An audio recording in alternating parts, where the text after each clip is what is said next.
पद्धतीने सचिन अहिर यांना उपसभापती केलेला आहे। त्यावरनं शिवसेनेत देखील नाराजी असल्याची चर्चा आहे। अनेक शिवसेनेचे निष्ठावंत ज्येष्ठ आमदार हे इच्छुक होते, मात्र त्यांना डावलून काल आलेल्या अहिरांना उपसभापतीची संधी देण्यात आली। एक लक्षात घ्या, एकनाथ शिंदे साहेबांनी जेव्हा निर्णय घेतात त्याच्यानंतर कोणीही नाराज नसतं।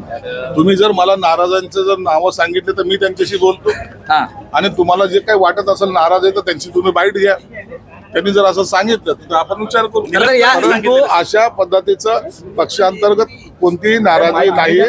मुळामध्ये शिवसेनेमध्ये सचिन अहिर आल्यामुळे आज पक्षाची ताकद सुद्धा वाढलेली आहे, आणि एकनाथ शिंदे साहेबांनी जो निर्णय घेतलाय तो अख्ख्या महाराष्ट्राला सुद्धा जाणीव झालेली आहे की एक चांगल्या कार्यकर्त्याला शिंदे साहेबांनी पक्षात घेतलं। शिरसाट साहेब, कालपर्यंत उपसभापतींसाठी हे पद मिळावं यासाठी रघुवंशी असतील किंवा अन्य आमदारांनी पत्रव्यवहार देखील एकनाथ शिंदेकडे केलेला होता, आणि दुसरीकडे कालपर्यंत ज्या पद्धतीने सचिन अहिर हे आपल्या पक्षावर पक्ष नेतृत्वावरती टोकाची टीका करत होते, आणि त्यांना आपण अशा संवैधानिक महत्वाच्या पदावर बसवताय आणि निष्ठावंतांना डावलून याच्यावरनं अनेक उदाहरण सांगू शकतो की ज्यांनी पक्षावर टीका केली होती, परंतु त्यांना जेव्हा जाणीव झाली की एकनाथ शिंदे साहेबांच्याच नेतृत्वामध्ये आपण काम करू शकतो, ते असे अनेक जण, मी तुम्हाला जर नावं सांगायची असतील तर अनेकांची यादी माझ्याकडे आहे। परंतु मंत्रीपद असो, उपसभापतीपद असो, सभापतीपद असो, कोणतं एखादं महामंडळ असो, यावर अनेक लोक इच्छुक असतात आणि प्रत्येक जण आपापल्या पद्धतीने लॉबिंग करत असतो।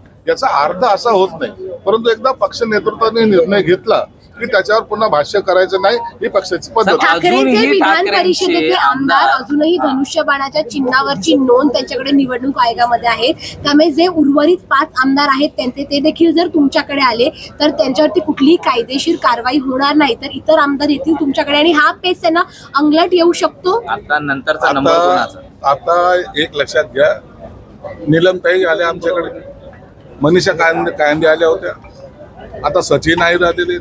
हा कायदेशीर पेच आमच्या समोर नाहीच आहे, कारण की आमचा पक्ष हा अधिकृत आहे ना, आमच्याकडे पक्ष चिन्ह आहे आणि त्या चिन्हावर ते सर्वजण लोक निवडून आलेले आहेत। म्हणून आता त्यांना आणखीन आमच्याकडे जर घ्यायचं असेल तर त्याचा निर्णय एकनाथ शिंदे साहेबांनी घ्यायचा। पण त्यांनी अजूनही चिन्ह बदललेलं नाही, त्यामुळे हा पेच त्यांना लढू शकतो का?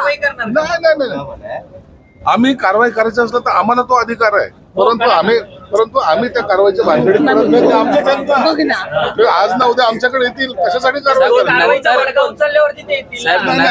ही ब्लॅकमेलिंग आमच्याकडून होणार नाही। आम्हाला नेक्स्ट नंबर कोणाचा आहे हा तरी सांगा।